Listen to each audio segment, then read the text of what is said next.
Hey, what up guys? So we're here for another SCP Foundation video. If you're new channel, welcome. So I did check out a group of interest called the Chaos Insurgency, and now we're going to be checking out another one. This one's called the GOC, the Global Occult Coalition. Now, I did watch a video about the Global Occult Coalition, and if I remember correctly, it's basically, it's not like a Chaos Insurgency, it's basically an SCP Foundation kind of group. However, instead of capturing and researching them, the Global Occult Coalition views every single anomaly as dangerous, and they'll do anything to destroy them. And unfortunately, I do remember in the video there were some instances where they destroyed anomalies when they caused absolutely no harm or no threat, but the Global Occult Coalition turned them into threats. I do remember that. But I'm really excited to see what they have in store to explain the Global Occult Coalition, and that way we can compare this video with the last video on details, facts, and everything like that. So without anything else, let's jump into the video. The Global Occult Coalition. One of the most common questions people ask when discussing dangerous SCPs is, why doesn't the Foundation just destroy it? In some cases, it certainly seems like a good question, as it's strange that the Foundation would go to such lengths to contain something so dangerous when they could just kill or destroy it. The answer varies, some SCP anomalies aren't that easy. Such as the Foundation has tried and failed to destroy it, or more broadly, it's just not the Foundation's way to destroy SCPs, as they are focused on securing things. But what if there was a similar organization that didn't quite follow the same rules, and did want to destroy these dangerous anomalies? This organization would be called the Global Occult Coalition. The GOC is its own part of the SCP universe, and someone could quite easily enjoy the SCP universe without ever reading much about them. However, there are a number of SCPs contained or known to the Foundation that have a link with the GOC, as well as a large number of tales related to them, far more than I could cover in this video. The purpose of this video is to just give you a solid understanding of who the GOC are and how they operate, so that you can continue learning more about them on your own. The first main event linked to the founding of the GOC occurred in 1882, when a group of German occultists managed to capture and destroy an energy entity that was being worshipped as a god by several Semitic tribes thousands of years prior. The destruction of this entity resulted in a psychic backlash in the area, causing feelings of nihilism in certain sensitive individuals, notably philosopher Friedrich Nietzsche, who wrote about God being dead, referring to the entity. This leftover energy was apparently going to be utilized by members of Nazi Germany during World War II to complete an occult ritual, known as the Rite of Solomon. Details during this time are sparse, but the event sparked the Seventh Occult War, although practically nothing is known about the prior 6, and afterwards led to the founding of the Global Occult Coalition, in order to prevent future similar events. Of course, the SCP Foundation already exists during this time, but they mostly act independently of any governmental body, and have very little oversight. The Global Occult Coalition, on the other hand, grew out of a desire from the United Nations to have their own organization devoted to protecting the world from the paranormal. Since no single nation could be trusted with the secretive handling of anomalous objects and creatures, the GOC was formed from the cooperation of 108 different paranormal organizations, including the Bavarian Illuminati, the Knights Templar, and the United Church of Satan. These organizations work with the GOC to cover a broad field of the anomalous and paranormal, and the United Nations fund the organization, as long as there is a degree of oversight from them. The GOC's mission statement, then, covers 5 different goals. Primarily, their first and most important mission is to protect the human race from any threats outside of the norm. Secondly is to conceal the knowledge of these threats from humanity to avoid panic and anarchy. Third, individual humans will be protected during the course of GOC operations, unless this mission interferes with the first 2. Fourth is the destruction Whoa. of paranormal threats, as their existence goes against the first 3 missions, and no unnecessary risks will be taken Bro, to it looks ensure like their Satan survival. came out of the water. Finally, the 5th mission is education, as GOC make every effort to learn more about the paranormal, unless Bro, it it goes looks like they're against shooting any another of the nuke after earlier one just missions. went off. It's pretty clear from these mission statements how much the GOC differ from the Foundation, but their logic and intent is sound. The GOC operates through 3 separate divisions: Physics, Psych, and Ptolemy. The Physics Division handle Ptolemy. the actual investigation and capture or elimination of paranormal threats. The Psych Division focuses on diplomacy and observation, and Ptolemy is the Support Division, handling logistics, management, and research into the paranormal.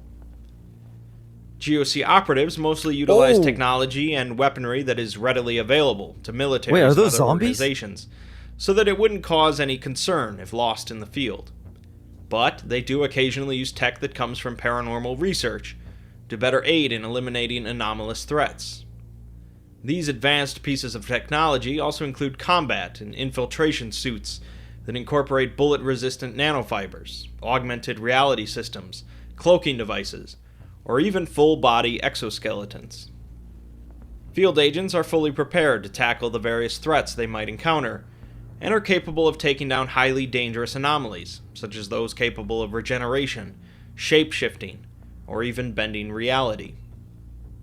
Despite this preparation, however, capturing and eliminating anomalous entities is no easy feat, and GOC operatives are fully aware how likely their deaths are. So far, everything seems fairly logical. So they A accept the well-funded, fact that they're well-trained most likely going to organization die. that have spent decades It's like an armed investigating and D-class. eliminating paranormal threats. So why doesn't the SCP Foundation adopt a similar methodology? To answer that that, guy- we'll have to look at a few specific examples when the feel GOC sorry for him, especially seeing what's messed behind things him. up.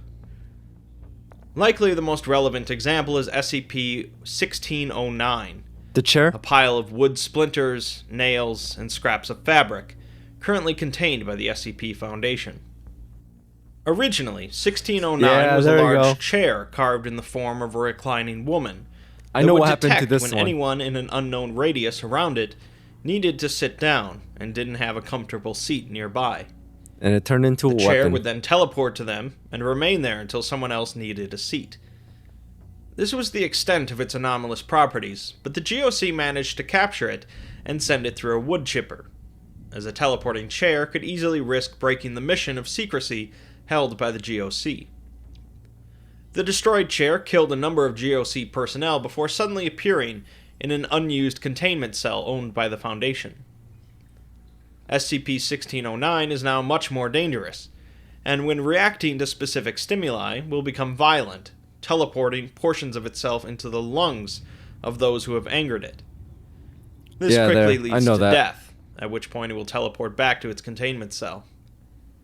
Things that anger SCP-1609 include wearing clothing similar to the GOC uniform, usage of words or phrases utilized by GOC personnel, such as threat entity, the sound of a running motor, or anything overtly hostile to 1609 itself.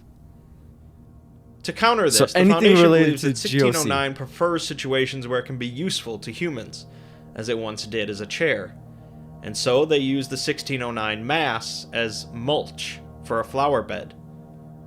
Part of the containment procedures mention that anyone who visits the flower bed must remark on the beauty of the flowers and the quality of the mulch. The report for 1609 ends with a Otherwise, you're gonna document die. from a Foundation doctor, who explains that 1609 is a cautionary tale of the flaws inherent in the GOC's operating procedures. He summarizes how it's a perfect example of why the Foundation contains rather than destroys, and says that when you destroy something, you can't go back on your mistake. He concludes by saying that this is why the Foundation is right, and the GOC are wrong. Of course, Well, it'd in be this odd for a instance, yeah, Foundation sure. employee to say differently. SCP-2002 was a large spacefaring vessel, consisting of a spherical hull and roughly 3,000 small pods attached to it. Analysis of the vessel seemed to show that it belonged to the Foundation, although the current SCP Foundation only had designs under development that were similar to the ship. The vessel had come from an unknown location, and apparently went through some sort of temporal anomaly, but was traveling at a constant 12.5 kilometers per second towards Earth. This information and other basic details were relayed to the GOC through a covert operative working for the SCP Foundation. The GOC were not sure why the Foundation had no containment procedures in place for this SCP, but they decided that if the vessel came within a certain distance of Earth, they were planning to terminate it themselves, to avoid an apocalyptic scenario should it collide with the planet. As the vessel passed by our moon, a weaponized satellite belonging to the GOC destroyed the vessel, leaving only partial fragments to hit the Earth. These fragments were recovered by the Foundation, who also found a large number of human remains among them. The remainder of the SCP documentation reveals information that the GOC did not possess, as the vessel came from the future, where an SCP caused the global population to become sterile. Oh, by the way, that's a cool The image. SCP Foundation decided to send a number of uninfected embryos, along with some Foundation personnel, into outer space, where they would remain in stasis for 135 years before coming back to Earth to repopulate it once the plague was gone.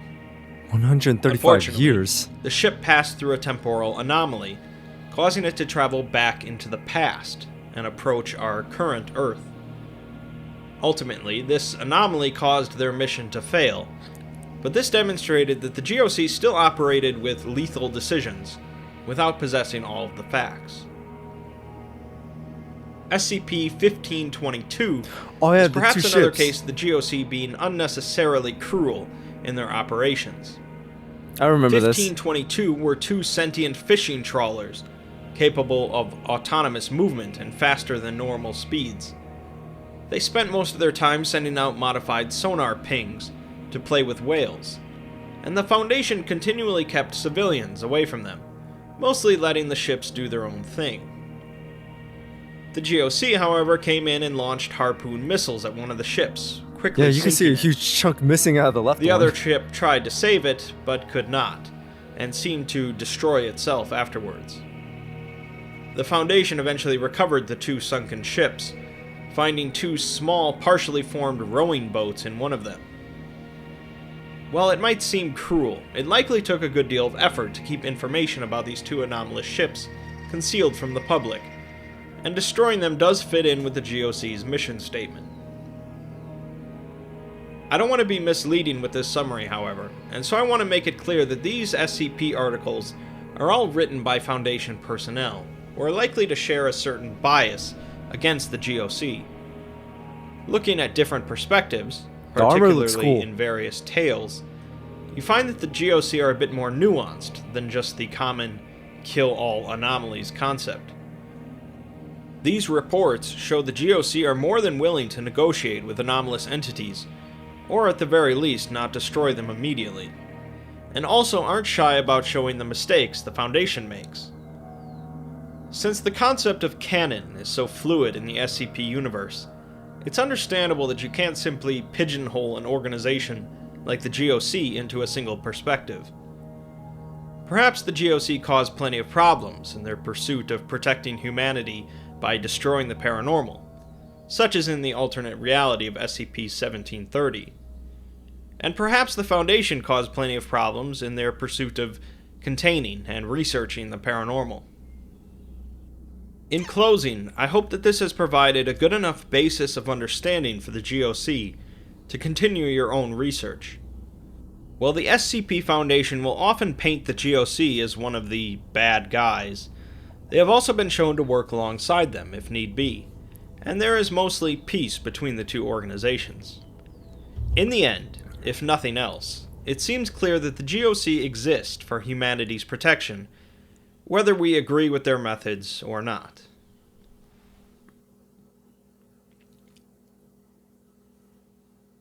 And as always, I'll let you guys read that.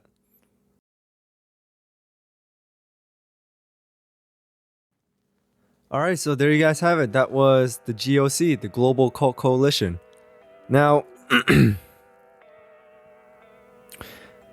these guys are the complete opposite of the Chaos Insurgency, and in a way, a little of the opposite of the SCP Foundation. The reason I say this is because the Chaos Insurgency uses anomalies. They see them as weapons.